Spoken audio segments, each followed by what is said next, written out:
Well, thanks, man. Thanks for coming. Thanks for having me here. Cheers. Cheers. So this is our homemade limoncello. Wow. You serve this at good? No, I'm just kidding. No, not yet. That's ginger beer in there? That's just tonic, fever Tonic. Oh, wow. That's good. Yeah. Right. That's I really make that good. every year. It comes out really good. It's an easy gift to give away, too. Yeah, that's kind of a big deal, isn't it? Like, it's like more of an Italian tradition. Is that right? It is. I mean, I don't have a lick of Italian in me, but, Yeah. you know, I still enjoy making the limoncello. We usually start it around October and then bottle it up in December. Give it out. I've only ever had it at a mono. There was this, it was like one of the first times. So the first time I ever went to a mono, I didn't make a reservation. And Alex saw us, like you saw that my wife and I were in the restaurant, and came out and said, I think it was like as we were leaving, he came out and said hello. And he shook my hand and he looked at me and said, if you ever come into my fucking restaurant again without a reservation, I'm going to be upset. I was like, all right. Lesson learned. Sorry about that. So we make reservations from now on. But he also, we don't order. We just say whatever Alex thinks we should have. Oh, Nami. Yeah, just lay it on me. I love that. And he sends out like 5 or 6 things, or, 2 or 3 things that, it's like huge portions. He sends out like the regular version of it. And the first time he did it, it was like we had gone there in a hurry, for dinner. So we didn't know he was going to send out all these extra courses. So he sent out all this food and we're like scarfing it. And Alex comes out and he like puts down this little glass of limoncello. He's like, this is homemade limoncello. He's like, it'll help soothe your stomach if you've been eating too fast. Yeah. I was like, oh shit. Helps set the nerves too. Yeah. But, he's, so that's the only other time I've had limoncello. I enjoy it. Yeah, this is great. And it's high enough proof that, I mean, like I was telling Kristen, you can use it to wash your floors if you want. Oh, really? Yeah. Yeah. It's the high octane. Have you been doing it for a while, making it? So I think we started making it in 2015, and we haven't skipped a year since. So this is actually 2017 vintage limoncello. Oh, really? Yeah, I found it. It was like this dusty old bottle in our liquor cabinet. I'm like, perfect. I'll take that one. I was thinking earlier in the week about the first time I ever met you, or like ever knew that you existed. When was that? And that was, we never officially met, but it was also my introduction into what I'll call the real world of a restaurant. Oh boy, now I'm scared. And I had sent it, no, I'm just kidding. I was going to say I sent the dish back. We were at Portico. It was like right when they opened.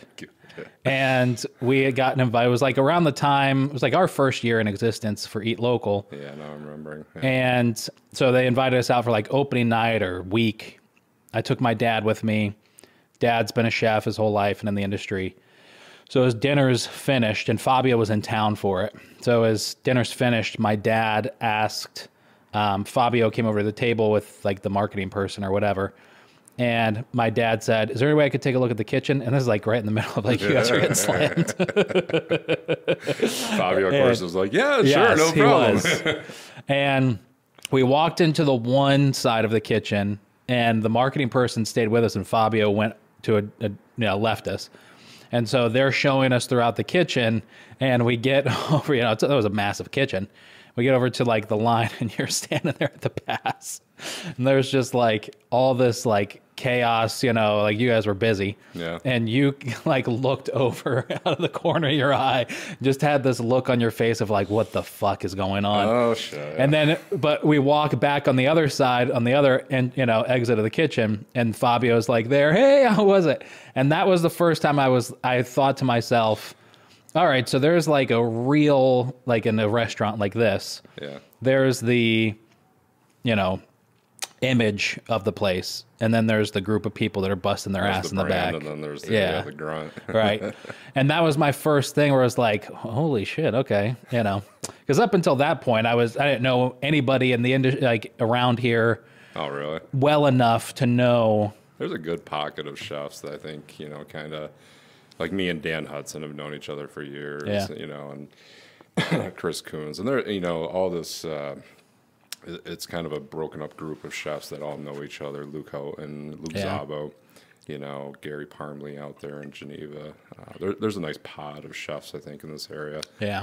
That once you get to know everybody, it's kind of a neat group. Rarely are they all in one room together, but yeah, God help the world if they are, because It'd be a fun time. I'm trying to make that happen. I'm trying to do dinners. Chef herder, yeah. Yeah. Yeah, we did that in Fort Worth, Texas. Really? A lady down there, that was her whole job, was just to get all the chefs in one room at one time. And it was a lot of fun when we were together. Oh, I bet. Yeah. My thought is we'd go to a restaurant that's shut down on a Monday night, you know, and maybe I'll do them twice a year or, more if I could, but probably not. And do it on like a Monday night and just invite a bunch of owners and chefs together and, whoever they want to bring with them, they're, plus ones. So far. We did that in Fort Worth, so we call it Chef's Underground. Okay. And Kevin Martinez, who was the chef or is the chef at Tokyo Cafe or something like that. I can't remember the exact name. He has a yatai food cart too that he does like ramen noodles on the weekend. Okay. He started the Chef's Underground when we were doing the chef's competition down there. And it was exactly that. It was a Monday night, and we would pick a restaurant that was shut down, but all the chefs would get together, and it became a potluck. Everyone brought a dish to pass. Cool. So, never were you burdened trying to feed a bunch of chefs. You know, everyone brought something to the table to pass around, but it wasn't, it wasn't crazy. No one was getting, blackout drunk or anything like that. Yeah. But it was a lot of fun, and you actually pick up a lot, too, that you miss, just from the day-to-day in your restaurant when you have the four walls around you that you don't see, in your peripheral. When you get that many chefs together, there's a lot of good things that come out of it. Yeah. A lot of brainstorming. A lot of things are like, oh, have you heard about this guy? Is he a good hire? No, stay away from him, or her because, they stole $20 out of the till. It was a really good experience, and I would want to say Kevin's might still be doing it down there, but it was a lot of fun. Yeah. Yeah, I don't know. I've been trying to think of I don't have any motive with it other than I just want to be the person that gets those people together. But I've been trying to decide, I've been thinking through that first guest list and trying to find a mix in my head at least of who would be there and trying to make sure I don't invite people that could potentially try and sell something, Yeah, you don't want it to be a sales pitch, but you never know. I would shoot for the moon, see who shows up. You hit January and February. There's some good dates there where chefs are available. Yeah. Everything kind of slows down a little bit. Yeah. So Kyle at Kasai has already said that he would host the first one. Oh, wow. Yeah. So I think that'd be fun. Yeah, totally. He was getting pretty excited about the thought of him and Jesse. And, my thought was I'd get 20 chefs there or 10 chefs and their, spouses or whomever. And whatever restaurant we hosted at, they just kind of turn it on and do whatever they want. Yeah. And so he was getting pretty excited about the thought of that.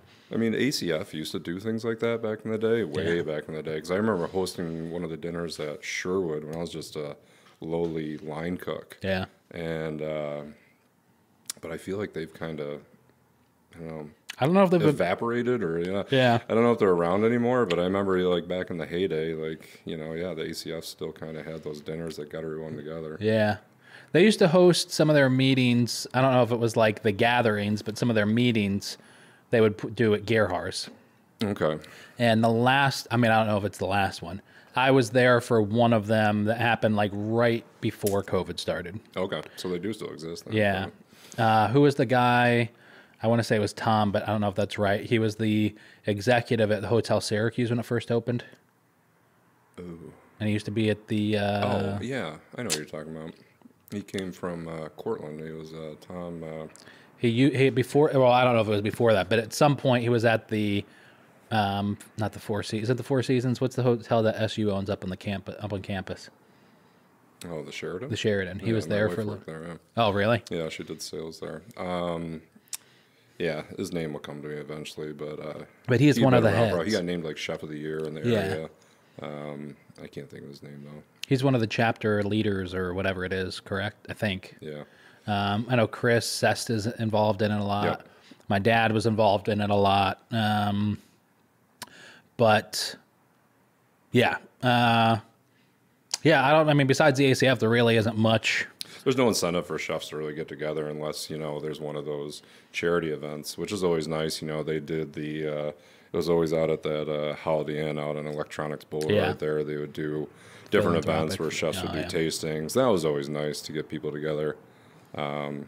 Short-lived as it was, but you know, we'll see if those events come back again and restaurants support them. So where are you? Are you originally from Central New York? So born and raised in Homer. Okay. You know, I graduated from Homer High School and then bounced around for a bit and then went to culinary school and then actually lived in Syracuse and worked at the hospital as a cook before I landed a job out at Sherwood, where I really kind of cut my teeth back in, 2000, you know, where I kind of cut my teeth there. Is that where you met Dan? So I met Dan years later. I think he was at Phoebe's when I was working at Sherwood, but our craws didn't really pass. Because Chef Coons was kind of the culinary director, executive chef of the company then. But we didn't really cross paths until years later, and we didn't really become friends. I would say until he became the chef of the Sherwood. I had left and come back and just kind of gotten to know him through mutual friends. Yeah. And always respected him and what he did there. It was nice to have a chef at the Sherwood for so long that gave the place identity, stability. You know, it was really nice. I think he did a great job there when he was there. It's been pretty tough, I think, since he left, right? Yeah, well, I mean, I was there for a hot minute. Were you? Okay. And then so I had joined them in February of 2020. Okay. Right, kind of during the midst of the pandemic, and then the pandemic hit, and of course everything was shut down, which was interesting, trying to close down a restaurant like the Sherwood where, you know, it had never stopped serving, and to kind of, you know, put the brakes on there and figure out what you're going to do with all that product was challenging. But at the same time, my wife was working on our project, the Good Eats and Sips, which I had no intention of actually working at. Oh, really? The intention was always to hire an executive chef for that place, or a chef, or a kitchen manager, however you want to say it. I feel like it's like a kitchen manager for a place like that. But then nobody was able to work, wanting to work. So I was kind of in between the Sherwood and, you know, figuring out their to-go model and how we're going to, you know, put their food in a to-go basket and sell it, and opening, you know, our own restaurant where my wife was kind of on an island with no help. So I ended up having to, you know, resign from the Sherwood to open up Good Eats and Sips. Yeah. It's, I love the Sherwood. I mean, we've been, you know, my family has been, my grandfather built a place on Skaneateles, down past Apple Tree Point and had it for years. And I forget what year it was, but the Rinaldi family, who owns United Auto Supply, they had a massive compound, owned this entire point, and they built this. It was 4 condos, you know, put together, in one big building. And Jim Sr. and my grandfather were friends and had done business together, and he convinced my grandfather to sell. He was like, "Why are you paying property taxes and, you know, maintenance and all that? Just sell the camps, come rent from me. You can rent for the rest of your life." Nice. And so that's what he did. So we rented from them for years and years and years, and eventually bought back. We wound up leaving that and buying the house that my grandfather originally built, the camps. Oh, cool. And sold one, tore down the other one, built a nicer place, and then, you know, my parents sold that maybe 6 or 7 years ago. But we still rent a place out there. Like growing up, until I was 13, I lived in Kentucky. Oh, wow. And our vacations every year was a week or 2 weeks at Skaneateles. We never did Disney. Nice. There was no amusement park, nothing, no national parks or anything. It was Skaneateles for 1 to 2 weeks. Yeah, there's worse places you could be. I mean, it spoils you. Like the water is so clean. Yeah. You know, you never want to swim in Right. another body of water Exactly. after you've grown up swimming in Skaneateles Yeah. Lake. I won't. If I can't see the bottom, I won't go swimming. I don't have too many opportunities nowadays to, you know, pick and choose lakes. But yeah, Skaneateles, it's just, there's nothing like it. Yeah, and then like you're saying, like Sherwood becomes it's just like, I don't know the word for it, but it's like, you just have to visit it every year, when you come back. We usually go like the day before Thanksgiving sometimes. My sister, when she's in town, will go out there. And I'm not a big, at the Sherwood, I love the tavern burger and a Sam Adams. Yeah. And I'm good. Yeah, I don't get too adventurous with the meals there. Like, I can definitely say that, like, on like a cold, snowy night, that Yankee pot roast does hit a little bit differently. Yeah. And then their French onion soup, which, I mean, that recipe's probably been the same recipe for 50 years at this point. Wow. I mean, I don't think they've changed it at all. But yeah, some of those tavern classics just, they hit just right. Yeah. It's amazing that stayed is the same as it has for so many years. Yeah. It's amazing.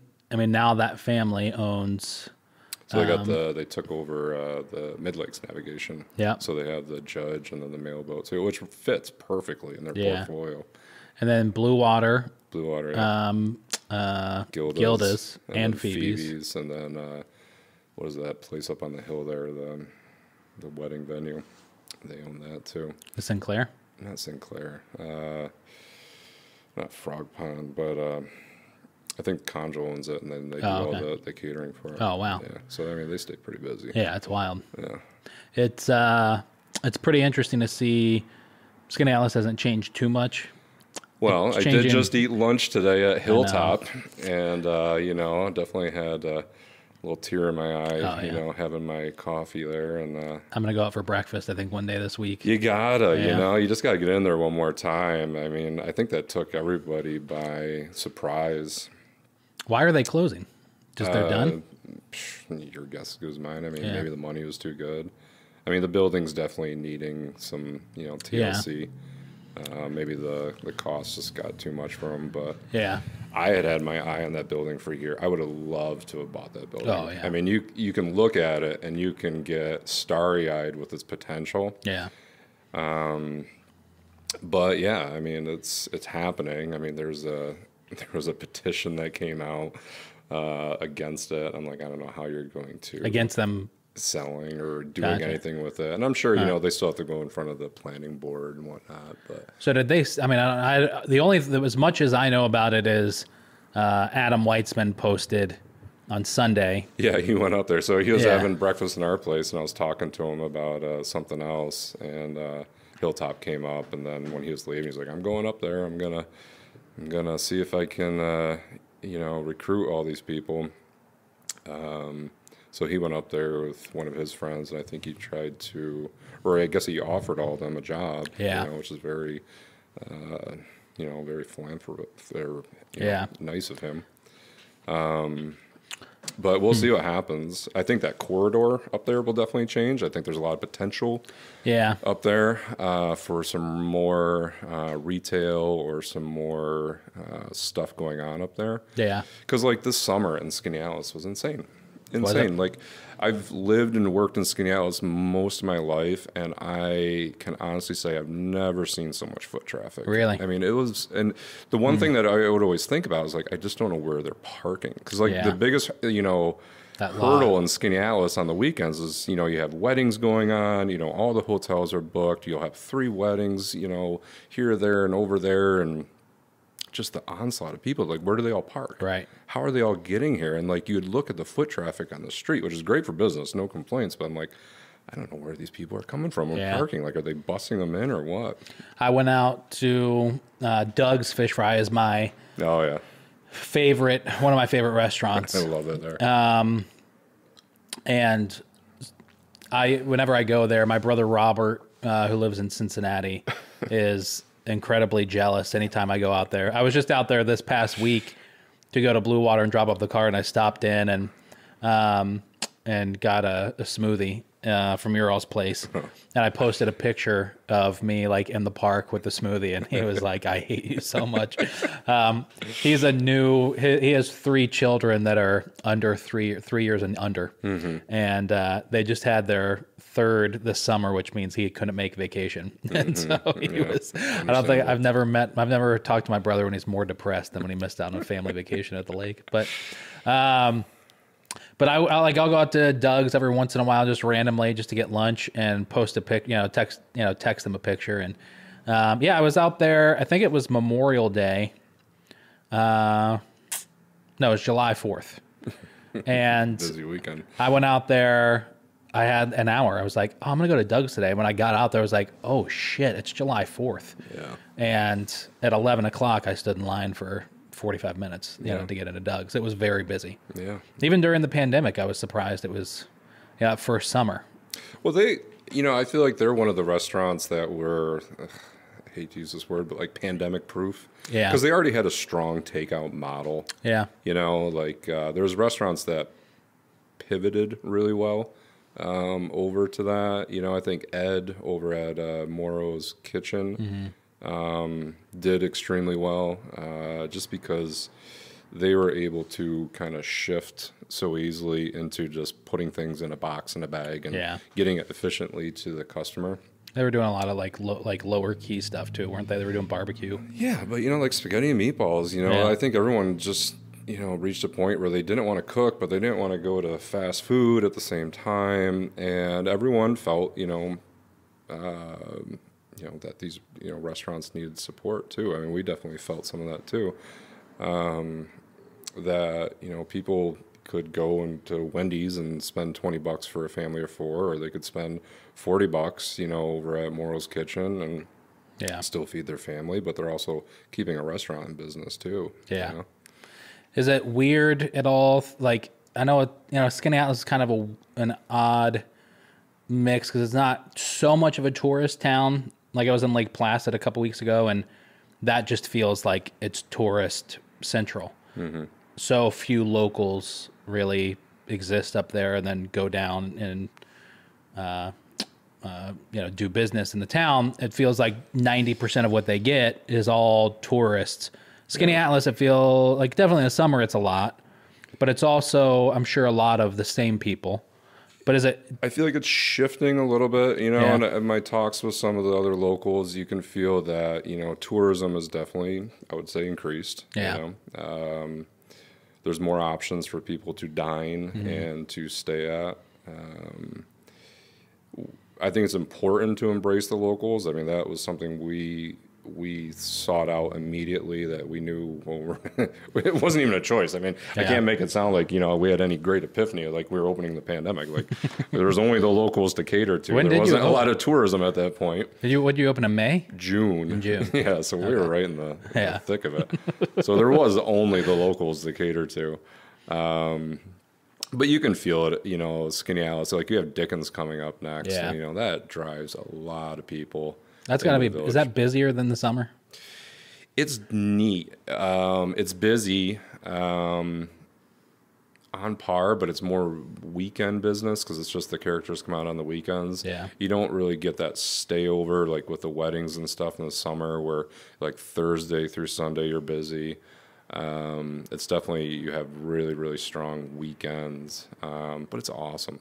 Like, it's busy. It's definitely a grind. It definitely taxes you, but I mean, I love it. You get those perfect days where it's just like, it's cold enough where it's just a light snow and there's, enough snow on the ground. You have the Dickens characters walking around, and we didn't have it last year. Last year was a virtual Dickens, which, I'm appreciative that they did something, but it just wasn't the same, at the end of the day. But when it's in its full tilt, you got, all the characters walking around and the horse-drawn sleighs and everything. It's like something out of a Norman Rockwell painting. I mean, it's really, really cool and unique. And, thank God we have it in the village, too, because, I mean, those would be really tough times if we didn't have that there. But it's neat. It's really neat. But it brings a lot of tourism in, too. Which I think this year, I feel like this summer was a good kind of showing of, people's fatigue with, staying at home. Everyone's got cabin fever. I think that this Dickens coming up will be a very strong one for the village and for all the restaurants and hotels as a whole. Yeah. It's, I love Skaneateles. I hope it never changes. I mean, things are going to change. That's something like, Skaneateles has held very true to its nature, its character, what it has been for years. But you can feel you know, there's things that are bending a little bit. There's things that are molding a little bit. There's little things that are changing. You know, we're still not going to have a McDonald's open up, Right. you know, underneath Talbot's or anything like that, which thank God. But, you know, some things are going to change, some for the better. You know, some people might not agree with.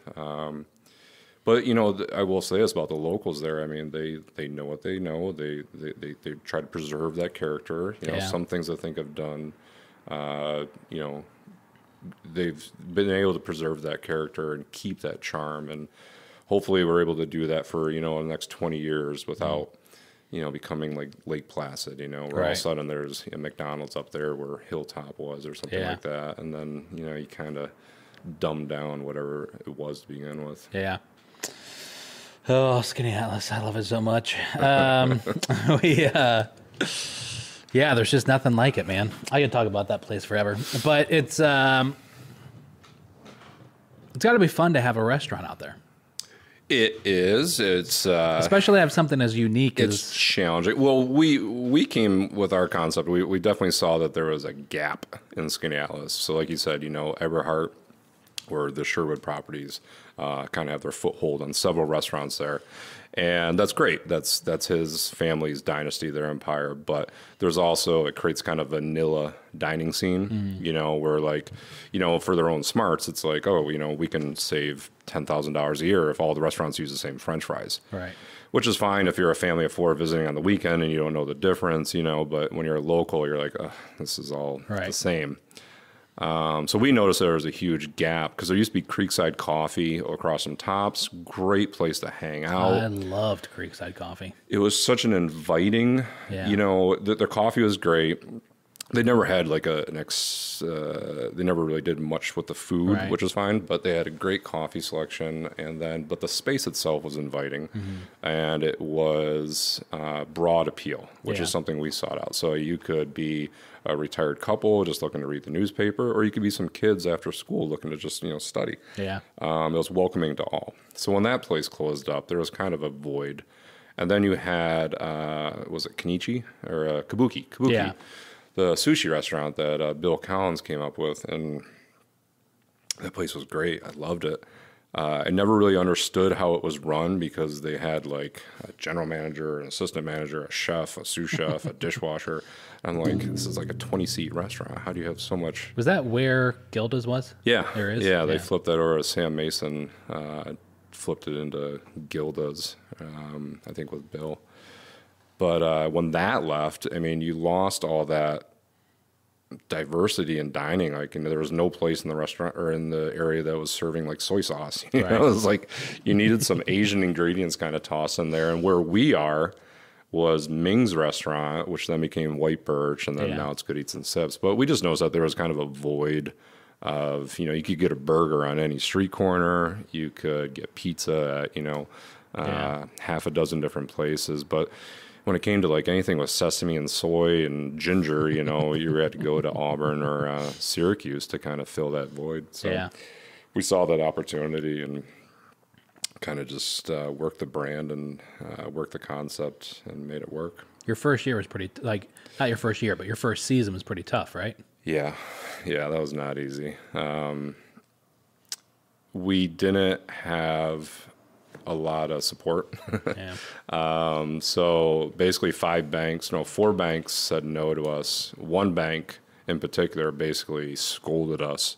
We sat in the bank, and I think my wife was in tears when we left, and I was angry. Like, I was about ready to punch the bank. Because basically, he could have just said, no, I'm not interested. But basically, he made us sit there for 45 minutes and told us how stupid we were to open a restaurant. And it was really humiliating. And, like, I had such anger towards him. But I think that actually fueled me even more. Because then, like, you know, I definitely looked more at the business plan, kind of, you know, tweaked some things. And then the next bank we went to, you know, we were able to get the funds we needed to open. But the first year, we had very little support. You know, everyone kept on saying, oh, this is a terrible time to open a restaurant. And, like, every time I heard that, you know, I'm 42, and I'm like, I've never heard of a great time to open a restaurant. You know, it's like, I've never heard of, hey, you know, it's a great time, we should open a restaurant. You know, that's never existed in my life. But what we kept noticing is, you know, we're a family of 4, everything was shut down. Is that if we went to these places, local places, you know, we really didn't do takeout or fast food, rather. We didn't do fast food, we still kind of don't. They're struggling. Yeah. It was one thing to place the order on the phone, but even placing the order on the phone seemed laborious. Taking the credit card, not taking the credit card, whether you tip or don't tip, it just seemed very choppy and very not well organized. And you know, a lot of restaurants were still trying to figure that out, and I give them that benefit. I think a lot of places have kind of, you know, passed that, but we noticed that a lot of places were really struggling just to fill takeout orders, or you'd show up, you know, and like, 30 minutes your order will be ready, and you show up and like you're still waiting for them to pack your order. Right. So we just honed in what we noticed that everybody else was missing. So we went real strong with the takeout model, made sure that it was quick, efficient, easy. You could do it on phone, you could do it online, that kids could place the order to. You know, if I could hand my cell phone to a 12-year-old and say, place an order, and they could do it in under 5 minutes, well, then I know it's tested and true. And, you know, I think we owe a lot to the high schoolers in Skaneateles. Not only have they staffed us, because when everybody else was in a labor shortage, we noticed that there were still people emerging into the labor market. You know, these 17-year-olds are just breaking into 18. They had never worked before, but they wanted a job. Yeah. They weren't getting the stimulus checks, but they wanted to make money, and they didn't want to sit at home, you know, and just watch YouTube videos or TikTok. So, you know, that was kind of our key to success, and not only hiring all these high school kids to staff it, but then we also noticed that it really gave them a place to go. Because if you're 18, 17, 18, you're not going to go to the Sherwood and, you know, order a French onion soup and chill on the porch, or you're not going to go to, you know, the other places. I mean, they serve alcohol, and it's just not really conducive to that teenage market. But like I said, we wanted that broad appeal, and we brought those kids in with us, and we made the brand, the concept very inviting, and it's worked. You know, now we're getting sports teams in, and it's definitely hitting home with them. And that's something we just want to continue to build on. Yeah. Did that unfortunate banking situation, that like kind of fuel the fire a little bit? Oh yeah. I just had partners, almost partners in the business. We had never got to the point to sign the contract, and they pulled out for Eat Local. It was like part of the reason why I left Gerhards and did this full time was I had people that they were capable of doing things in the marketing world of the business that I am not talented in. So they just recently pulled out. Oh, wow. And I cannot wait till the day comes when I can shove their face in so much money that I've made. That's what, I work best under anger. When I'm angry, like I'm fueled up, But here's what I struggle with, and I'm sure, you know, I mean, as a restaurant owner and a chef, you don't have the luxury of choosing. Having said that, I'm about to say, I struggled today with, my goal for the business is I want to be done with it in 5 years. Like, so you're going to sell it off? I either want to get it to a point where we sell so many Eat Local cards that I don't have to do marketing for restaurants. Because right now we have 18 marketing clients. Oh, wow. I enjoy it to an extent, but it's just too much. Yeah. And so I either want to get it to a point where we sell enough Eat Local cards every year where that's it, and then I can just create really interesting content about the industry, or I want to sell the business to somebody, make enough money to buy a nice house in Skaneateles, and just better get it quick. That housing market's hot. End of my days there. Adam might put in another pool, so I might be screwed. But so that's my goal. But so I struggle. That's the big picture goal, and I'm sure you can identify as a business owner. There's some days I'm firing on all cylinders, and I'm thinking, this is the best thing, best decision I ever made. This is it.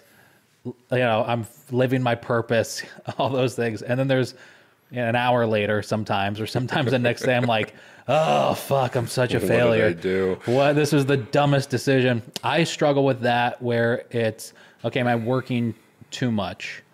Like we all have we've all been told, Elon Musk, the first 18 months of any new business, if you're not working 20 hours a day, you're not doing it. 110-hour work week, Right. whatever that is. Yeah.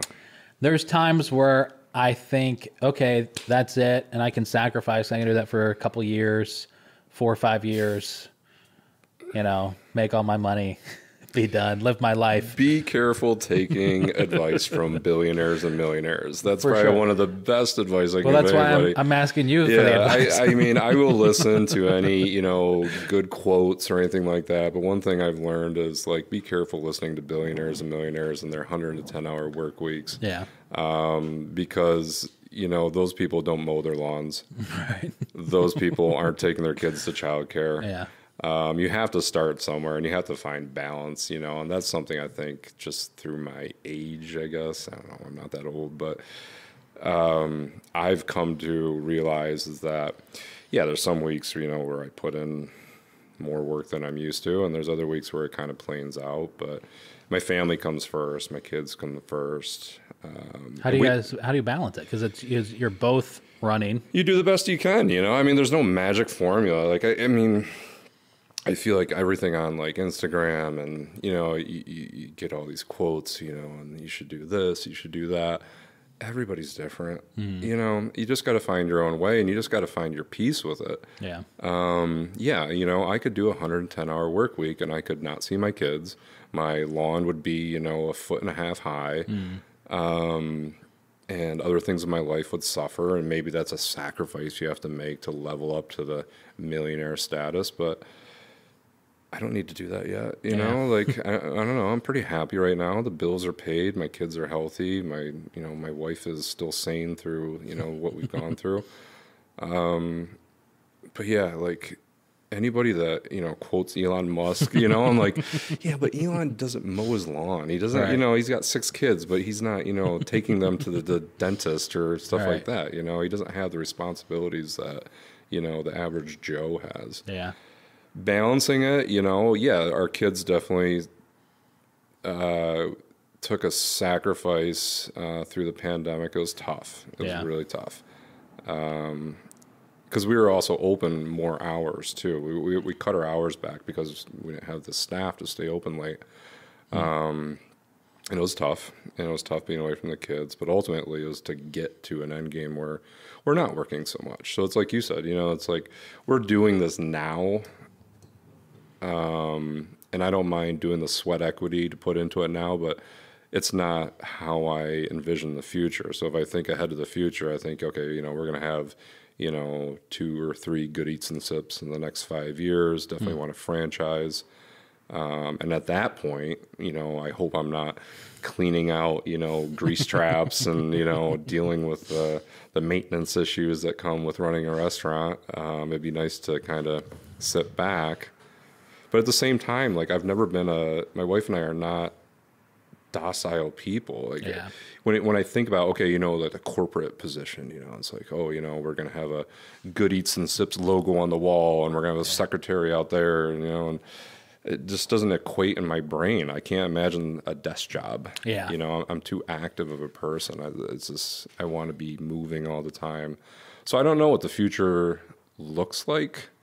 Maybe, I'm not cleaning out the grease traps anymore, but I'm still there cooking in some facet because I enjoy that, and I don't know if I would ever want to completely give that up. Yeah.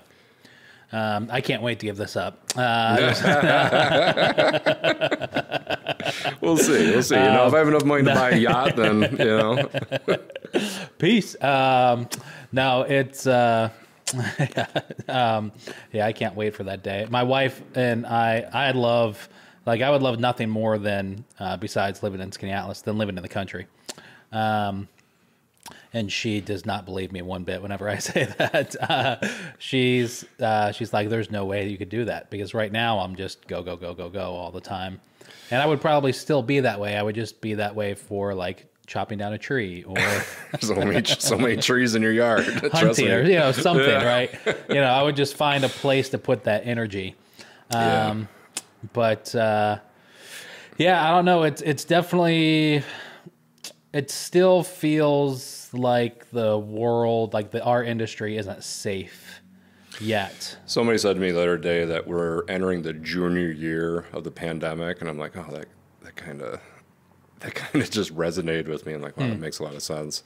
I think we still have a lot of unknowns flapping out there, and a lot of people don't know what's what yet. I mean, when we opened Good Eats and Sips, it was literally just like, we got approval and, pandemic, and it's like, well, we got the money, we got the approval, let's see what happens, and we went into it, with cautious optimism, we could do this and it could be a complete flop, but we're going to do this and see if it works out. And it did. But, there's all these other challenges, labor's in everybody's, front of everybody's face. And then the, supply shortage, which we're struggling with right now because we have so many Asian ingredients. Which is tough because it's out there on a shipping container in a boat in some harbor. It's just not there. And like the middlemen, I feel bad. Like I've never felt bad for Cisco in my entire life, because they're a big conglomerate. But now, like all their reps, I'm like, God, it must suck to be a rep for Cisco right now because I can take you through my order guide and it's like out of stock. And you're like, oh, shit. Yeah, we were talking about this last night. I went out to a friend's house. And the four of us were hanging out, drinking, and for like 4 hours just talking about all of this stuff. And we were trying to figure out what the issue was with the supply chain. And because like I have a client who I'm working with that's trying to open, but they're waiting on this piece of equipment. Unfortunately, it's a custom piece of equipment, so it's not like they can go buy it somewhere else. And it's just sitting in a container somewhere. Yeah. That just hasn't been unloaded, but they can't open until they get it. And, I don't know what the issue is. Like, I was thinking about it. I don't, unemployment benefits ended a few months ago. And a lot of restaurants in the area, I'm sure all over the place, but a lot of restaurants thought, okay, I'm going to get the surge of... Yeah, the floodgates would open. And it didn't happen. It didn't happen. I think a lot of people left the industry. I mean, you just boil it down. I think a lot of people, there was a ton of entrepreneurship. Yeah. People starting their own business, and a lot of people just changed jobs. I'm sure that did happen, but I don't know of an industry that is saying, oh, we're good. No, it's across the board. Every industry is saying we're hurting. Yeah, and that's why, the restaurant industry, which, I mean, it's my bread and butter, but, I mean, they can't claim like they're the only ones suffering through this. I mean, every industry is having a struggle right now. But a lot of people, moved around, changed jobs, went back to getting educated, taking on a ton of entrepreneurship. Yeah. I have a bunch of friends that just said, screw it, I'm going to start my own business. Like we did. That's what we did. Yeah. Which is great. And I think, it's not forever. It will level out. I mean, we've been through this before. Like I just left New York City when 9/11 happened. I was living in Outer Banks, and, that was a weird time too, like all the restaurants in New York City took a huge blow during that. But there's recovery on the other side. It's slow, but, they're in these, weird times. There's also opportunities. There's new restaurants that bubble up, new concepts. There's new ways to staff. I did my first order this year with a kiosk. We were traveling. We actually took a vacation. We found time, and we were on the road, and I placed my first order at I went to McDonald's. Don't judge me. But we placed our order at a kiosk, which was a new experience for me. Very cold, very sterile, but I mean, I'm sure Anthony Bourdain could sum it up in, in a beautifully eloquent paragraph, the experience. But I don't know. It was kind of a different experience. It made me think, okay, is this going to be more the norm, especially with the fast food restaurants, which are, again, struggling to staff, are you going to see more and more of that? I hope so. I really do. I was actually talking to your wife a little bit about it when I stopped out there because you have the QR codes. Yeah. And we won't mention the name of the company because they keep trying to get me to promote them, but they won't pay me. And but rhymes with roast. I told her, I said, as soon as I post and say and tag your restaurant, I know that the rep is going to reach out and be like, "Did you use your QR code?" I was talking to a client today about that. I hope that happens. I really do. I mean, I hate to say this. No, I don't. I hope that a lot of restaurants get rid of wait staff. Not all of them. Not like. Don't worry, we're on the same page here. I've seen this for a while. I think it should be. And I think as technology progresses, which I think the unfortunate thing about the pandemic and the results of the pandemic are that I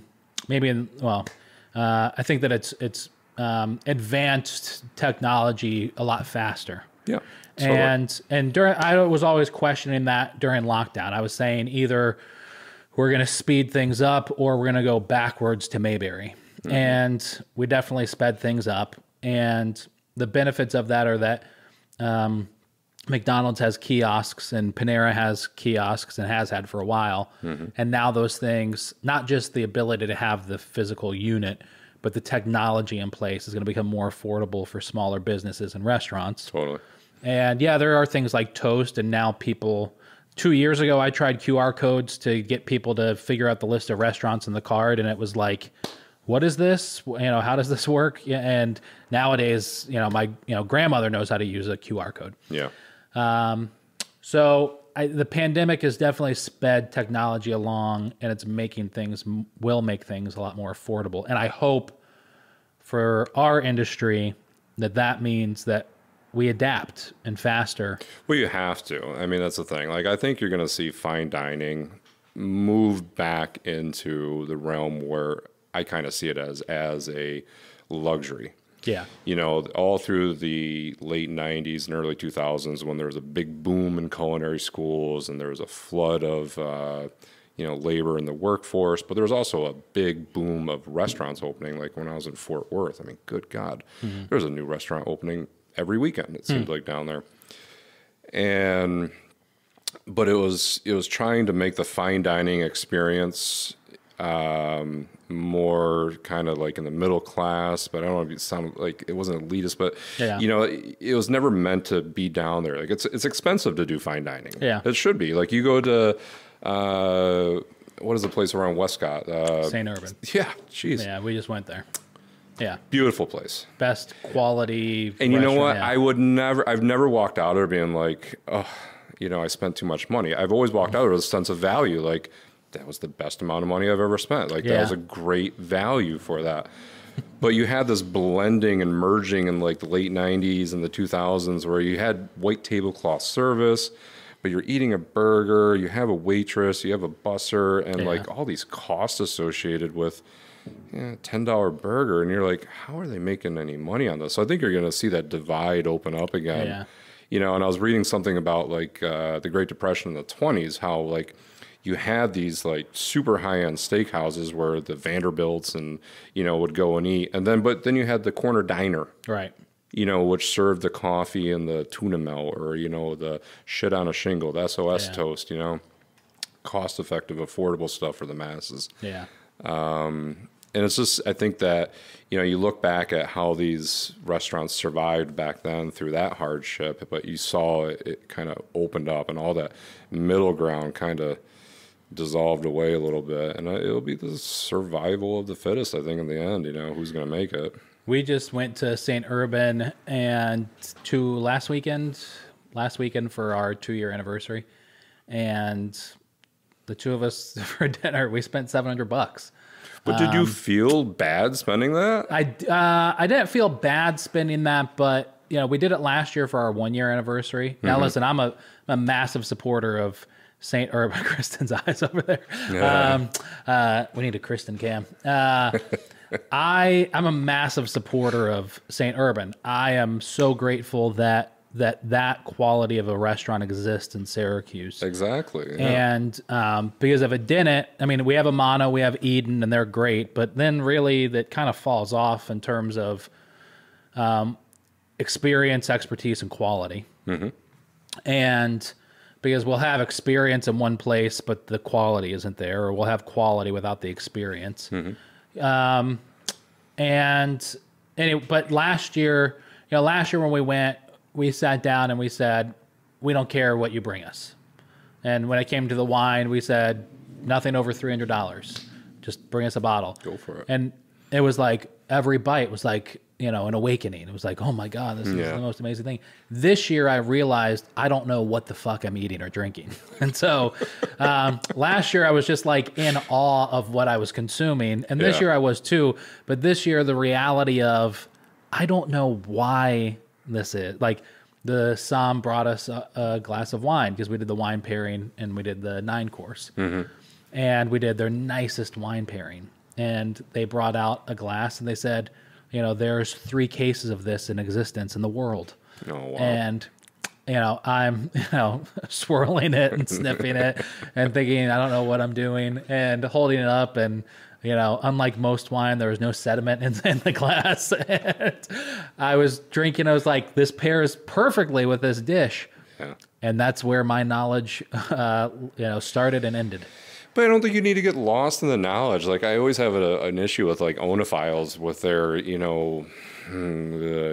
get a little too full of their wine knowledge and it becomes elitist. Yeah. There's people out there that really enjoy Red Cat wine from Hazlitt Vineyards. Right.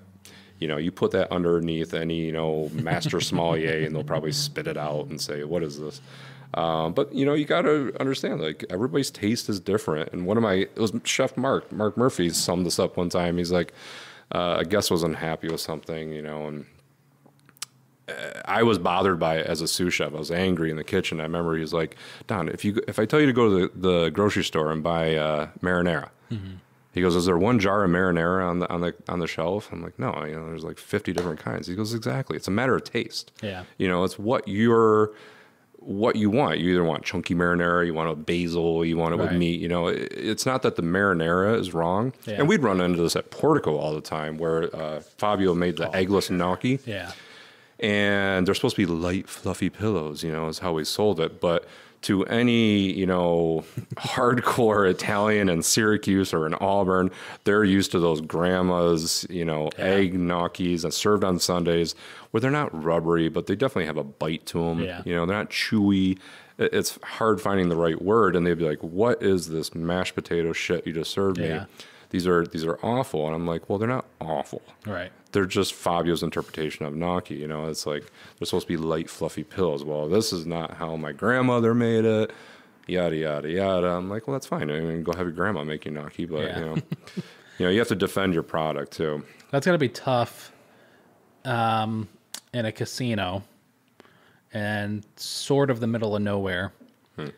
And what would be fine dining, sort of? I mean, I don't know if you can call casino environment fine dining as much as Portico was, and especially for everything else they offered there. Yeah. But in the casino, I mean, the night that we were there, my father and I both wore suit jackets, and another guest walked in wearing a basketball jersey and gym shorts. Oh yeah, you get it, and you can't say no because the guy in basketball short and gym shorts could, have $100,000, in his pocket going to gamble, and that's something that I quickly learned is like you don't know anything, and it was difficult because Portico is definitely a standalone restaurant in that area. Because there's nothing like it within 50 miles. Rochester, right? Yeah, Rochester would be the closest one. So it started out very fine dining, but you could definitely see the slope that it was on to get that mass appeal, lower the prices a little bit more, because you couldn't just be at an occasion restaurant, birthdays, anniversaries, you'd never survive. Right. So then we had to kind of rethink the menu, lower some prices, make some things a little bit more affordable for people. But it never, I mean, from day one, I mean, I think it was like the second day we were open, we had somebody come in and like, basketball hat, shorts, wearing like flip-flops, and I was like, do you really want to do that? And I remember like was like the CFO or something was in the kitchen hanging out, and he's like, that guy has, you know, $1 million line of credit right now on the floor. He can walk in his, you know, underwear, and we're still going to serve him. I'm like, oh, fair enough, you know. Yeah, it's what was it like? I mean, without, you know, well, what was it like to work there? That was tough. Staffing again, because you're in the middle of nowhere. Yeah. So you're pulling what you can locally, but the first hurdle there before the casino was even built, and the first focus was, you know, labor. You had to find labor. You had to find staff. Not too many people are driving from Rochester or Syracuse. No, and if they are, you know, you have to give them a labor rate high enough to justify for that. But at the same time, we had the union setting up outside the hiring event saying, make sure you fill out your card to submit, because they wanted to unionize. And so that was quite an experience. I learned a lot. I mean, I don't look back on it as it was challenging, but I learned a ton. Like the knowledge I got out of it, it was worth more than any schooling. But we went through unification while I was there. So that whole process of switching over to a union labor, we did. And that was tough as a manager. As an hourly employee, I think, you know, you definitely made out well with all the perks and benefits. I mean, you had your union dues and whatnot, but you were challenged. The union wasn't there to be your friend. You know, they were there to protect the employees' interests, and they definitely made that known and definitely pressured you on that. But it was tough. That casino had its challenges from the day one. Yeah, it did. And they're still there. You know, Fabio's still got his name on the door. I think we did some good things the years I was there, but it was not easy. Definitely took some years off the end of my life. Was that odd? I'd imagine working at like a fine dining restaurant that doesn't have an individual's name on it, or some sort of a nicer restaurant, I should say, not fine dining, but like a higher end restaurant that doesn't have somebody's name on it. From my perspective, which is a perspective that's never been in that situation or knows anything about it, but from my perspective, that's almost easier than being the guy that's really in charge and running it. I didn't mind it. Like, I did the same thing for Mark Murphy down in Landmark, you know, and like even at Eddie V's in Fort Worth, you know, it was, you know, John Carver was the chef. You know, we were all the chefs at the restaurants. So we were following the footprint, you know, laid out for us. You have some creative freedom. You're not just, you know, verbatim by the book. You still have to run the restaurant. Right. Fabio's not there. I mean, Fabio's got God knows how many restaurants at this point. But it was challenging because my layers of, you know, direction came from, you know, Fabio and his restaurant group. And then I answered to the GM of the casino, the food and beverage director, and the vice president of hospitality. So, you know, at any one time, I would have 5 to 6 people telling me what to do. And then there were some conflicts as the GMs changed. You know, they went through a couple different general managers at the casino level that wanted to implement changes at the restaurant, which they're entitled to do, but they had to go through Fabio, had to go through Fabio's hospitality group.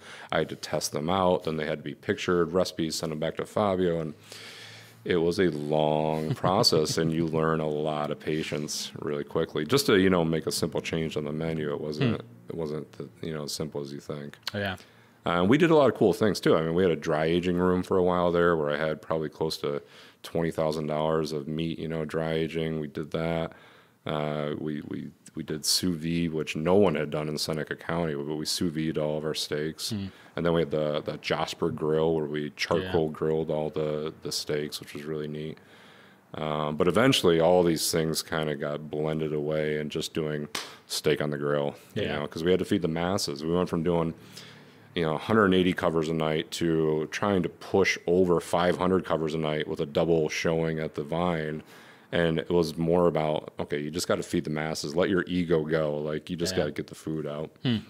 We went there, obviously, for opening. I think I'd gone one other time. Then I went back. What year is it? 2021. When was the pandemic? 2019?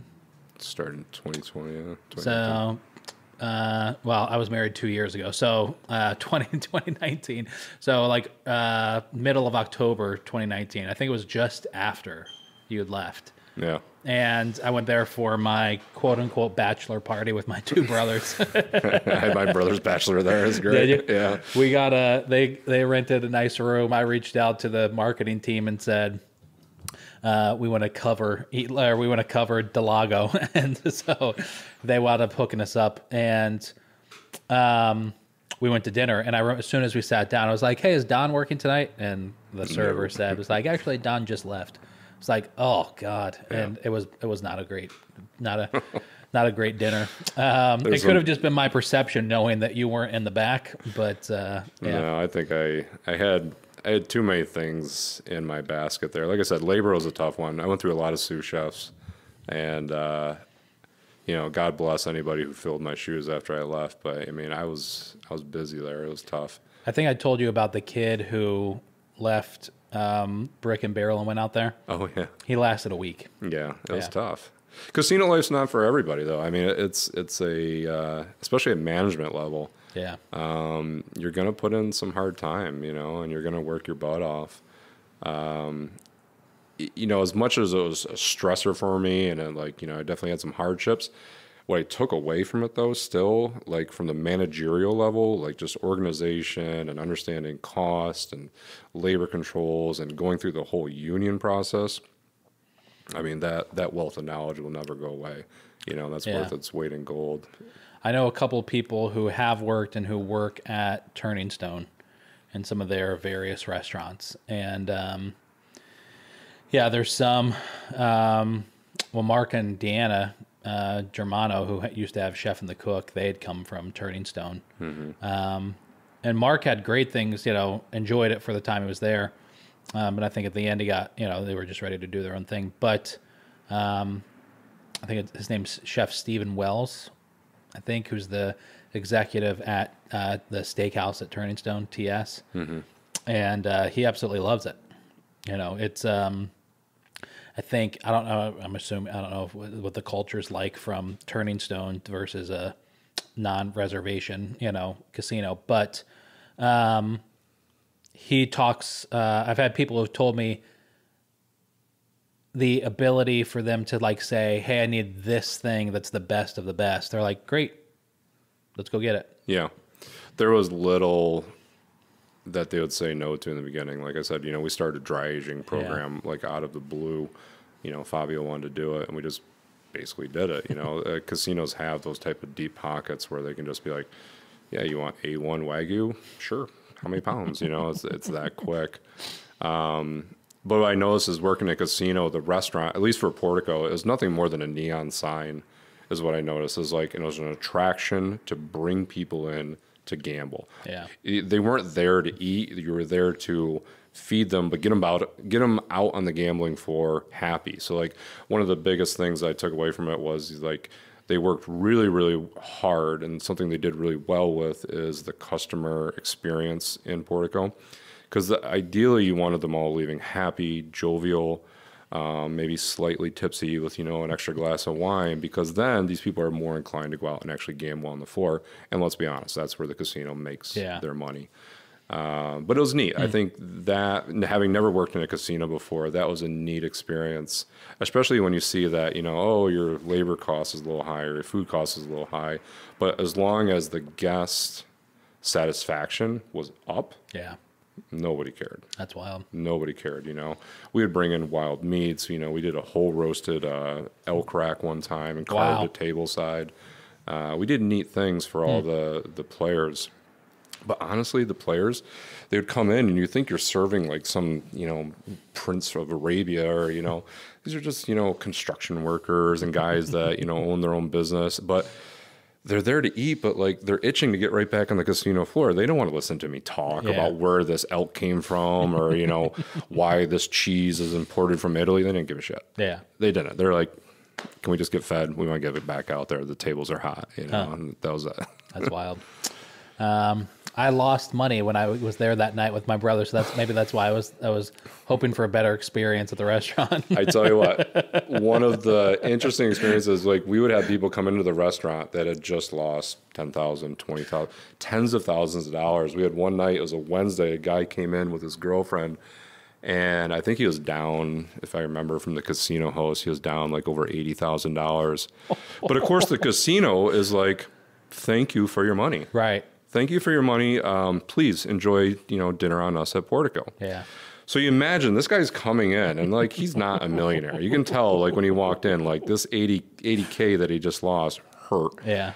And man, was it tough. Like, his drink wasn't cold enough. And then he sent back, so our ribeyes, my cost, would cost me, $48. My cost, $48. These, crazy ribeyes we had to do dry aged. And he sent 3 back, perfectly cooked. I mean, we temped every one with, a thermoprobe. Everything was perfect. And he sent 3 back in a row saying, no, overcooked. This one's dry. This one's chewy. And finally I went out there. I go, look, man, I'm really sorry. You have to like grovel at this point. I'm like, I'm really sorry. I guess we're just not, able to make you happy tonight. And I called his casino host. And I'm like, look, this is going on. He goes, oh, don't worry about it. He goes, he just lost $80,000. He's just being a big baby. He goes, give him dessert and just tell him to be on its way. They didn't care. But how do you make somebody happy who just lost $80,000? Seriously, that's a tough way to turn somebody around. Like, here's a free ribeye and a piece of chocolate cake. Yeah. Thanks for your $80,000. You just sunk into the craps table. But yeah. Well, what's been your favorite? Well, you were in Fort Worth for how long? Fort Worth, I was there over 2 years. I'd say just on the verge of 3 years because Darden bought Eddie V's. Okay.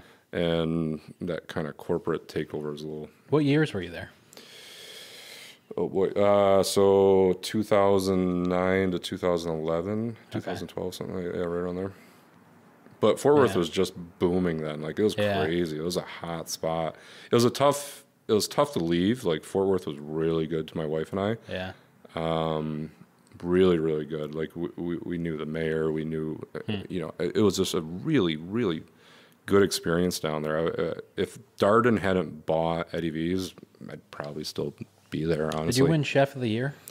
Yeah, Top Chef of the Year. It was, so Fort Worth Magazine had their own version of Top Chef. Okay. And then I competed in it 1 year, made it to like the second round, and then the second year I won it. Like Tim Love, I don't know if you remember him, he was the host of it. Yeah. But that was a wild time. That was good. They knew how to put it on too. I'd love to see Syracuse do something like that. I just don't think they have, like Hal, who owned Fort Worth, Texas Magazine. He definitely had the money to support these things, but they were so much fun. Yeah. And that was what I was saying. Like when we got all the chefs together, holy shit, like all the chefs in the green room before these cooking competitions, there'd just be a cooler of beer, a couple bottles of whiskey, and everyone's back there just having a great time. It was fun. Dallas and Fort Worth are, even like any of the bigger cities really in Texas. I was in Killeen for, maybe 14, 15, and 16. And I think that those were the years before, or maybe it was 13, 14, 15. So Killeen, but we were, 2.5, 3 hours away, south of Dallas and 45 minutes north of Austin. Mm-hmm. So I'd go down to Austin, obviously a lot more. But in Texas, it's nothing. The person who I worked for at the time had their P.O. box in Fort Worth. Oh, really? And I used to have to drive that like every other week to go get their mail. And, it's 3 hours, but it's 35 and it's, 85 miles an hour. So, you don't really think of it too much. You're just in there. It was like driving from here to Oswego or something. It's just like you didn't really think about it. It was like, we're going. I knew tons of people that would go to Dallas for dinner for the night. Yeah. And drive back that same evening. Yeah. But we used to always go, for some reason, whenever we were in Fort Worth, like for more than 5 minutes, we would go to Del Frisco's. Oh, yeah. And it's Triple Eagle Steakhouse. Yeah, exactly. Yeah, right. Right across from that was another chef. He did a Walmart ad too after one of the Top Chef competitions. Like, he had really? like national acclaims. He did a Walmart ad for their steaks. That was a great place, and that's an institution. They do a good job there. Yeah, for sure. Yeah, I mean, there's just wild to be into a steakhouse like that in Texas. Yeah. You know, I've had that spectrum, and then was it in Belton? It wasn't in Belton, Texas. It was somewhere around there. I forget the name of the place, but you walk in, you order at a counter at a window inside, and you get, because I was dating this girl at the time, you get like a 48 ounce something with 2 baked potatoes and 2 salads for $32 or something dumb. I love it. Yeah. And and then it's steak for 2 is what they call it. So there's things I loved about Texas. Yeah. Absolutely loved. I've never seen sky that big.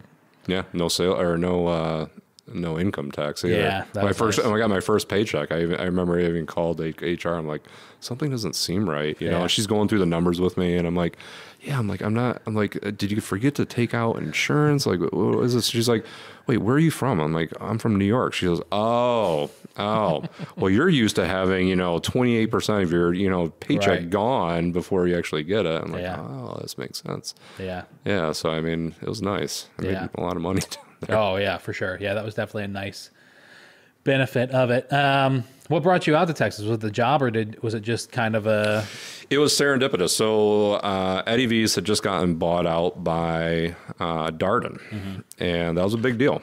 There was 12 Eddie V's. The last one had just opened up in La Jolla, California, by a really good friend of mine.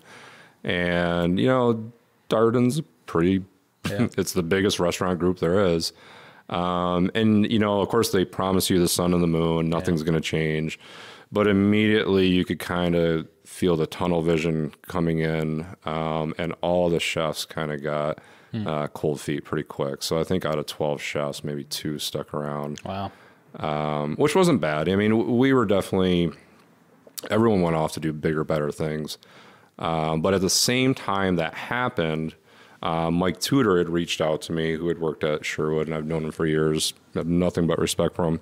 And he had been working with Adam Weitzman for the Krebs remodel. So the Krebs at that time had just been basically 3/4 torn down. It was basically just like a duck pond in the basement. Did they have a fire?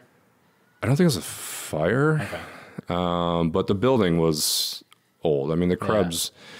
there wasn't any salvaging it. Like, even I remember, like, my last meal in there, like, the creaking floorboards were, starting to sag a little bit. So they reached out to me and asked me, if I'd like to head up not only the remodel of the Krebs, but, be the chef there. And it just seemed to be all kind of serendipitous. Like, I have an opportunity to leave Eddie V's on a high note. I just won the Top Chef Award, and I can move back home. I can live in Skaneateles, where I want to live. It all just kind of seemed perfectly aligned, when it happened. I didn't know that you were at the Krebs. It was just through the build out. So I had worked with Gerhardt's. So like when I got there, like I said, Krebs was just a frame of itself. And you really started to see like what it was built on, like the front porches. There was a couple spots where it was just like, somebody put a rock underneath, one of the supports. There was no real like code enforcement back in the day. It was the place was held together on good intentions and a lot of duct tape.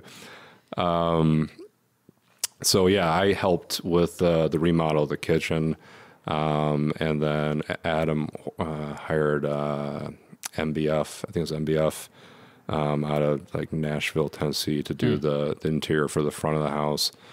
But the inspiration, so a fun little thing, if you ever get to see the kitchen in the Krebs, which is really one of the nicest kitchens in Central New York, I mean, I challenge anybody to find something even close to that. I did an internship, or I basically did a stage at 11 Madison Park down in New York City with Daniel Hume. And I had a foot in the door there, so his partner, Kevin Gadra, was best friends with my friend from high school, and we knew each other through Cornell. So I kind of was able to skip the line and get in there on a weekend when they could take me, and I did a stage there that night. But while I was doing the stage, I was taking little notes on napkins and stuffing them in my pocket because I love the layout of the kitchen so much. Like everything about the French island, the placement, the stations, the coolers. I mean, this was one of the most beautifully designed and just so ergodynamic, and everything seemed to flow so perfectly that, I mean, I was just sketching everything down as fast as I could, and that was the footprint for the Krebs. Wow. Is modeled after that. That was one of the first experiences. Like, I mean, Eat Local was not even a year old. Somehow, some way, I forget how I got a connection to Josh was the general manager at the time. Oh, Josh Heslin. Yeah. Yeah. And it was kind of a strange experience. I'd gone out there on like a Tuesday at like 11. They had invited me out to like see the space for some dumb reason. I forget why, because I mean, we were nothing at the time. We still are, but I got there and he wasn't there, and I called him, and then he came running out from the house next door, you know, but he gave me this tour of the entire, of all the, you know, all of the Krebs. The kitchen, I was just blown away by, and then the 2 wine room. I mean, it was just, yeah, they spared no expense. Yeah.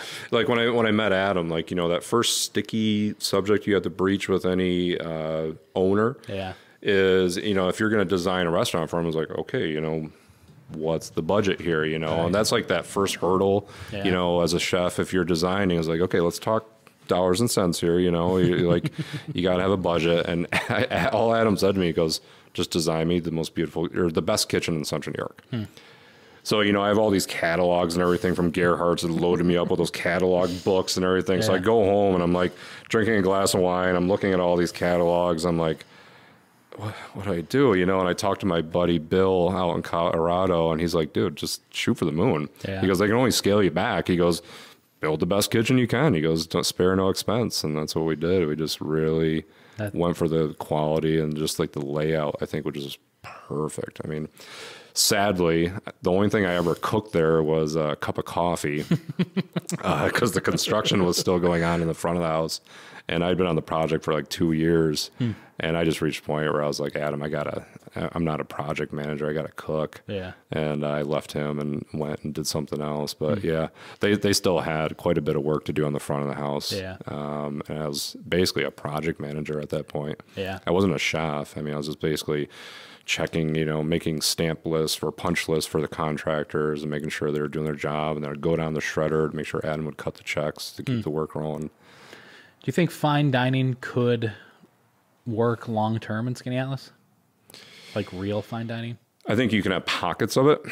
You know, I think there's places where it's meant to be. Mirabeau. Yeah. I'm glad to see Krebs has lowered their price point and become more family. That was a rub, you know, in the beginnings was, you know, they wanted it to be very fine dining. And I'm like, it just doesn't have that vibe. You know, it's always been a family place. But I think they've adapted to that now. But, you know, you go to like Rosalie's, Mirabeau, they definitely have that air of fine dining. And that's what I expect, too, when I go there, too, is I want that service. I want that type of quality. But I don't think you can have too much of it. I think you can definitely oversaturate an area. Yeah. Tim, I have to say this because I did a podcast down at their new place that they're opening in Ithaca. Maybe the last little bit. Thank you. Stone Bend that's opening up down in Ithaca. And I went down there and did a podcast with him and the guy that's opening it, and I told him on camera on the podcast that I didn't like this beer that's in my hand, Wackaloon. Put it out to everybody, and he mentioned it tonight when I went to pick this stuff up. So gotta get the plug in. Yeah, it's good. It's juicy. Tim does a really good job. You know, there's like few breweries that are like focus in on one thing. Everybody, a lot of them in town try to do like appeal to everybody. They do a Pilsner, they do a lager, they do an IPA, that, you know. The IPA's got out of control for a while. Still is. Yeah. But Tim does a lot of different stuff, but he's really well known for his wild fermented barrel aged stuff. Yeah, you can tell. Yeah. Yeah. It's good stuff. He's a funky fucking dude, for sure. I like it. So, what's been the biggest challenge? Supply chain, staffing? Staffing. Yeah. Yeah, I mean, I don't even need to think about it. Staffing's tough. Thankfully, we're not, I don't need skilled chefs. Yeah. Like I have some good cooks. I actually have a couple of people that work for me at Portico that work for me now. Oh, cool. Which is nice because they definitely have skill. But I've learned to, being the one in control. My wife and I, we've engineered the menus, the recipes to be replicable by people that have no skill. Yeah. And that's where, we tapped into that emerging market of labor where kids, you can train a teenager to put some oil and vinegar and some seasonings in a blender and wada bam, we have our amazing, vegan ranch dressing that everybody loves. But it's, able to be replicated, but we have turnover. So we had a roster of 16, maybe 17 this summer. We lost 12 to school. They're going back to college. In 2 weeks, like 10 days, 12 girls gone. Wow. That quick. And you're like, just when you're reaching a point, you're like, oh yeah, things are going great. We can think about, franchise and expansion, and you're right back at square one. Yeah. Right back at square one. You're retraining everybody, and you're going through all the headaches of, learning the capabilities of the people you're hiring, and you got to stomach all the mistakes too. Like, I mean, you can't hover over people, but, you can only put so much into a piece of paper that has a recipe, but there's still some nuances, you got to show them. But staffing's been tough. But like I said, I think we've had it better than most. I definitely feel fortunate in our concept that we're able to take unskilled labor and train them where, these same people wouldn't cut it at like Sherwood or, St. Urban, they just want to have the skill set.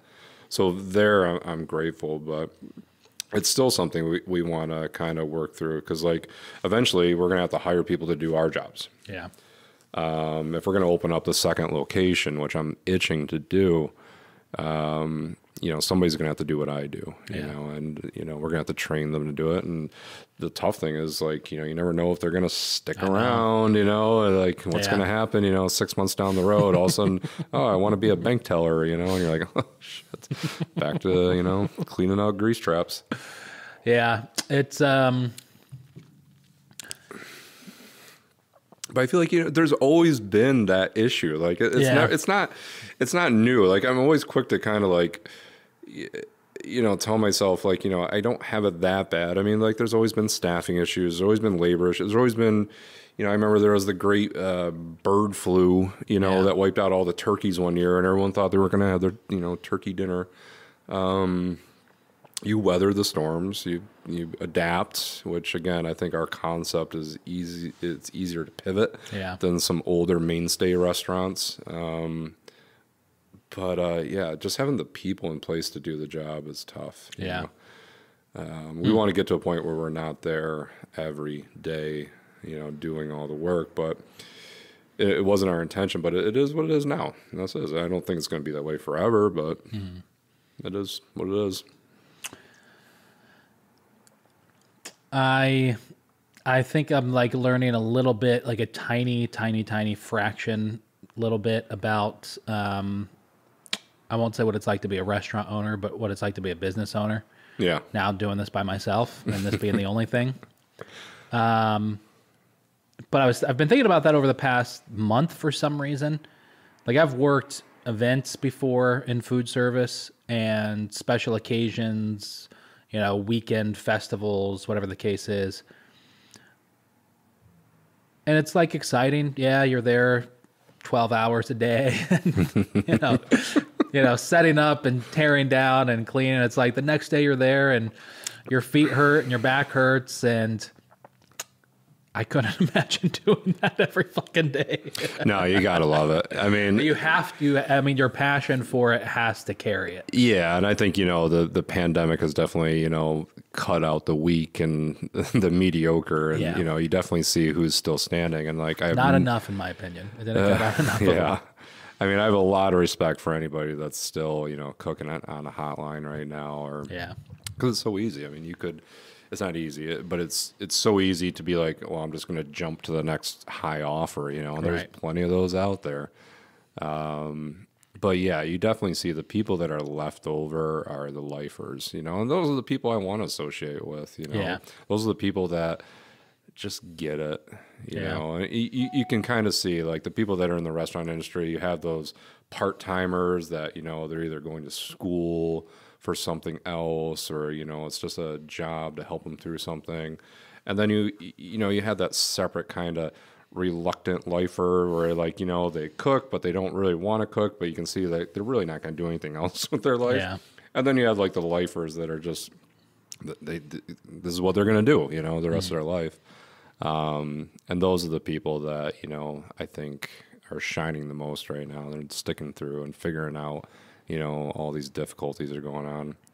And thank God, like our customer base is very understanding. We haven't had a lot of things that we ran out of. We've had to be creative to, fill some voids in the menu. But, I've heard horror stories of other customers coming in and just berating, staff. Yeah. And I haven't had that experience yet, but I mean, God help the customer that ever comes in my establishment and wants to, talk to me that way. I mean, they'll be ushered out pretty quickly. It's a very strange world. I mean, it's a lot of manners have been lost. Yeah. I think people just, need to remember please and thank you go a long way. And just there's so much animosity, and the anger is directed at just the completely wrong people in the equation too. Like, we get that you're upset, we get that you're angry, but yelling at a server, what has that ever accomplished in your life? Like, degrading somebody, like, just go home, make your hot pocket and shut up. It's social media. Social media has ruined society. Yeah, I'm pretty close to. I was talking about the other day. I think I'm going to shut down my Facebook account. Like, when they go, oh, Meta, I'm like, yeah, that's my out right there. I tried that for maybe like 2 years before the pandemic. I tried getting rid of. I didn't delete. Can't delete. You can't delete it, but you can just stop opening it. I deleted the app off my phone. And because I knew it was just a trigger just to open it. Yeah. Like, literally the first thing I do every morning clickbait is I open up Facebook and Instagram and my email, and just to see what's going on. And so I tried to delete it, but unfortunately for our clients, what you do now, you can't. Like, I'm in the same boat. You run a business, you feel so much need to generate likes, to get more followers. But then I was watching this other podcast the other day, and they're like, maybe it was Gary Vaynerchuk. Yeah, I can never pronounce his last name, but how many of those likes on that picture you just made of your beer is actually generating into somebody buying that product, or a butt in the seat? It's like, you feel so much pressure, like, as when I was a chef in all these different restaurants, that you have to create content. So you have like a social media director or the assistant manager, like, oh, I need a picture of this today. I need a picture of this. And it's got to be perfect. But, that's why I love, like, David Chang. Like, not everything's going to look picture perfect, like, the blanc and veau, the white veal is just like a pounded veal cutlet with a white sauce on a white plate. Right. It was one of the popular things in the 80s, but it doesn't look like much, but it tastes delicious. Yeah. But now you have to, like, put all this other shit on it just so it looks perfect on Instagram. Yeah. So you get enough likes that hopefully out of, 10,000 likes, you get at least 10 people that come in that actually buy it, I have a client, and I won't say who it is, but they have by far the dirtiest kitchen I've ever seen in my entire life. I mean, there's a lot of kitchens. Like, there's been too many times over the last 5 years that I've gone home and said to my wife, hey, we can't eat there anymore.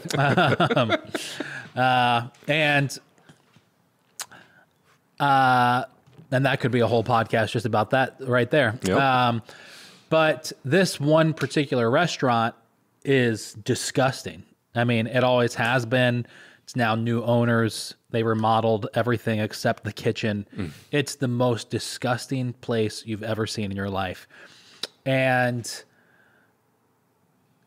their food It's really good. It's really good, unfortunately. And every time that I go there to do a photo shoot, the owner's like, "You've got to try this." And in my head, I'm like, "Don't eat the food. Don't eat the food. Don't eat the food." And then I take a bite. I'm like, "Fuck, this is so good." But we're trying. But when we do the photo shoot, I'm like, "Okay, melt the cheese this way, lift it this way. I'm going to take the quick picture, get the quick video. I'm taking the best of the best, photograph of this thing to present this restaurant that has the dirtiest fucking kitchen I've ever seen in my life." I think, in a sense, thank God for it. But I think social media is the worst fucking thing that's ever happened. And it started out good. I think most things, like, it had a good intention and it worked well in the beginning. Like, it was creating new customers. It definitely, got a different outreach. But I think, like all things, it gets oversaturated. So, like, I follow every restaurant under the sun, and and I do that dead scroll where it's just one plate after another, after another, after another. I see every restaurant's specials for the week, but it's not catching me anymore. I'm not like, oh, I got to go and get that special that they have. It just doesn't click anymore. It's oversaturated. Yeah, the world has completely changed when it comes to that, because 5 years ago when I first started doing this, to take a picture of a restaurant's food and put it out as a Facebook post was innovative. Most people were still just typing out their specials. Let alone hiring professional photographers to come in and do a photo shoot. Nowadays, you have people coming in that are, editing and doing all the, it's the best of the best. Oh, it's nuts. For local places that's affordable for them. And then now we're all just accustomed to that. Yeah. I love the greasy spoon diners that just take a picture of the handwritten specials, there's one in Cortland, like the D&L Deli or something like that. And I think Costa's up in Auburn. Like, they do that where it's just like, some waitress had just sketched out with nice handwriting what the specials are, and they took a picture of that piece of paper. I'm like, I actually really appreciate that. Like, Riley's does that every day. Dark Horse Tavern does that. Dark Horse, that's in Cortland. It's, it is very interesting. I'm sure that there's social, I can't imagine how many people have made how many trillions or billions of dollars because of social media. I have a career because of social media. But it's just to the extent that we're talking about when it comes to customers coming into restaurants and they've lost their sense of manners. It's, in my opinion, directly related. I had a restaurant owner in Syracuse call me this morning at like 8:30 to just kind of vent and get it off her chest, but talk about a customer went on Where Syracuse Eats and they had a bad experience at the restaurant recently, but then a former employee jumped on and commented and was like, "Yeah, I'm not there anymore, so it sucked." And then his girlfriend jumped on and was like, "Oh, no. Yeah, my boyfriend used to be the star chef there and it's gone downhill ever since. And your eggs sucked because he was the only one that knew how to really cook eggs. He watched that Gordon Ramsay TikTok, and so he knew everything about fucking scrambled eggs." Yeah. And yeah, people can, just go on there. I think what makes social media so bad is that it's not that people can comment or talk or be the ugliest version of themselves. It's that others think that will affect life. Yeah. Like, I can go on there and say whatever I want to. And I told this owner this morning, Margarita's in town, who was getting roasted on Facebook groups and Facebook in Syracuse because of the tipping policy that they had, who was getting hundreds of negative comments every day, was the busiest they've ever been during that time. Oh, really? Yeah. There you go. So, what do they say? Even bad press is right. Good press. No such thing as bad press. No such thing as bad press. But yeah, it's, too many people relish in the anonymity of the, the negative review.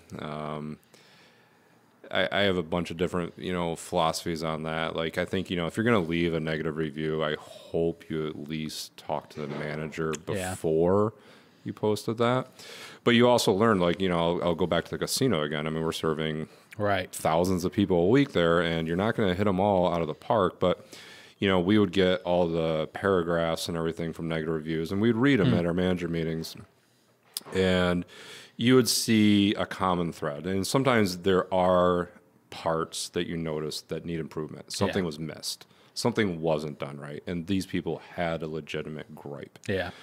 Now, all the, foul language and all the, exclamation points, kind of unnecessary, but in today's world, whatever. But I hope that people out there at least understand that, no restaurant is perfect 100% of the time, and like my buddy of mine said something about it the other day. He's like, you can go to McDonald's and they can fuck up your order, 10 times in a row, but then next week you'll go to McDonald's again. It's like, why is that? Yeah. It's like, but mom and pop restaurant, overcooks your over easy egg and, you're on social media like, oh, how dare they? What a terrible place, Yeah. Cody Dedishu from the former DeFi had the best story about it. And that was, and Kyle kind of does too, but Cody's was, he got a 1-star review after a service one night. He went home and was reading it, and it was just the worst. The food sucked. The chef was pretentious. It was too expensive. It was too cold, like all the worst stuff in this long negative review, and it was driving him crazy. So he decided to go find that person online and go through and see other reviews that they had left. And what he found was any restaurant that you or I would consider like good, they had all received 1-star reviews, but then like the Taco Bell on Erie Boulevard had a 5-star review. And that's the thing, you got to look at the person giving you that review too. We had, right when we opened, our first negative review, and this is funny too because it all ties into pandemic and everybody getting up in arms about stupid things. When we first opened, we didn't serve straws. We didn't have straws. We didn't have bubble tea at the time. We were just doing smoothies, so we didn't do straws. But what we noticed is, if you have, the mom of 4 kids under the age of 10 that asks for a straw, and 2 of the kids are crying, and a 3-year-old can't figure out a sippy cup without spilling all her sauce. Well, you're not going to tell that mom or stay on your soapbox and be like, oh, well, we're not going to serve straws here because some turtle had a straw stuck in its nose. So we kept straws. We didn't serve straws with our drinks. Yeah. But we would, somebody asked, like, oh yeah, sure. And we got the expensive Fade straws, from Gerhardt's. And Gerhardt's, your restaurant supplier. Plug. But then this lady came in, and she is a travel agent. She's traveled all over, and I'm not going to mention names. And she tore us a new asshole because not that we gave her a straw, but we gave a straw to somebody else that asked for it. And how dare we, in today's world, with animals choking in the oceans, serve a fucking straw with our smoothies? And I'm like, you bitch. You bitch. So I went on to social media, and I found her. And, of course, followed her. And then I found every travel photo that she had with a cocktail with a straw in it. And I liked every single one of those fucking things. I'm like, seriously, fuck off. Like, where do you get off? Awesome. Like, be in my position, you know? Like, you come in with kids and stuff. And, like, the mom's like, can I just have a straw so my 3-year-old can drink the smoothie? Well, no, I'm not going to. We don't do that because... That's Get hilarious. Over yourself, know. Everyone forgot about that though after the mask mandate. Straws, straws are great again. Plastic bags, bring them back. All those went out the window real quick. Yeah, it's man, it's amazing how much the service industry, the restaurant industry, has had to and continues to endure. And that's the tough thing. Like, it was never an easy business to begin with. Yeah. But then social media came along, and it's had some positives, Right. It's definitely hasn't been a just a huge negative, but it's creative. It's tough enough being a chef trying to manage food costs, labor costs, be creative with your menu, write recipes, but now you're like, you feel this extra pressure to have the social media segment, which I'm not a professional at. You know, I don't pretend to be. Like, I can scroll through things and see things I like, but I don't want to spend my time doing it, you know? And we actually hired someone to manage our social media for a spell, but what we found is we're still doing all the work. Yeah. You know, we still got to take all the photos, you know, and come up with scheduled posts and everything. And they were just taking the picture and the information and just kind of bundling it and making it, you know, worthy of for the world, you know, where, you know, we were a little bit clunky with, you know, our delivery, or, you know, we didn't have a scheduled post each day. But what I've learned is, like, we can miss a day. Yeah. You know what? We can go a whole week without a post. I still have people coming in my restaurant. Right. I still have specials up front that people can read when they come in. Yeah. I'm not stressing out about it as much. Yeah. You know, like, I feel like, oh my God, I got to have a post up. I got to have this. I feel like you still have to have a social media presence. But I tell you what, if we get any bigger, like, I would just hire somebody to handle the whole thing. It's not something I enjoy doing. I want to cook, you know, I want to play in the kitchen. I don't want to be on I was trained as a chef. Like, you didn't have your phone on you in the kitchen. It was like, you didn't do that. I would love to have some of our clients not post for like a month and just agree to it, not put any content out there at all on social media, just to see what happens. And I'm, you know, we spend 25,000 on Facebook ads a year for our clients, and which is a drop in the bucket compared to bigger companies. Yeah. But you know, so we're meeting with our clients every month and going over stats and saying what was business, because here were the amount of impressions that we got, and, you know, yada, yada, yada. And there are some that I work with where, you know, we had a client, September was a really shitty month for them, you know, revenue wise. And you're looking at the numbers from their social media, their engagement was, or their impressions were down 30%. And then now October was a really great month and their impressions were up like 60%. But there's a really popular restaurant that I know of. The guy who runs the place does the social media and himself, and they have really great content, and they put out great pictures and yada, yada, yada, and they have interesting things all the time. And over the summer, he's been really busy and he hasn't posted and didn't notice one little difference in business. Yeah.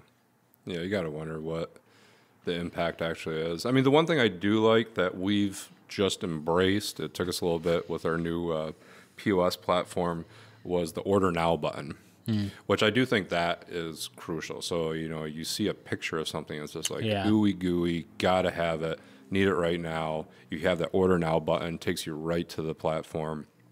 That I think we're tracking right now to see the hits we get on that. That I think has value to it. You know, when you put something that you just make it a click away. You got to make it as fast and as easy and just a click away, and an easy transaction too. Like with Apple Pay, like, you know, it's amazing watching cash sales decline. Oh yeah. You know, steeply decline, and you see more and more where, you know, I don't have to go to the bank every week for change. You know, it's like everyone's on Apple Pay, you know, just click away. Our friends at Cafe at 407, they do not accept cash any longer. You cannot pay with cash in that cafe. You can only pay, and, you know, I think it's a situational thing or like a location thing, you know, like you can get away with it in some places, but it's intriguing though, because like you can kind of see the trend. Like, you know, cash sales are not increasing; they're declining. You know. Their take, Mary Ellen, her take was the amount of time that she has to pay the manager or staff member to open the drawer and then reconcile the drawer at the end of the night isn't worth it. With a credit card, you just click and you're good. And it's clean books too. You know, any accountant loves it because cash is dirty. Cash is, you know, it's easily manipulated. Right. Everything online, everything's right there. You can't hide anything. Right. It's right there. You know? I know a few pizza shop owners who would murder you if you ever took away cash. You know? Oh, yeah. Yeah, definitely. That's how they go on vacation every year. Well, Don, thanks so much for coming out, man. Thanks for having me. This is Nice great. long podcast coming in, hour and 40 minutes about, right? Yeah, and not sitting on the couch. Just want to point that out. So where can people find good eats and sips? So you can find us right across from the gazebo on the north end of Skaneateles Lake at 18 West Genesee Street. Cool. We're next to Valentine's. Yeah. Well, thanks, man. I appreciate it. Thanks. I enjoyed having it. It was great.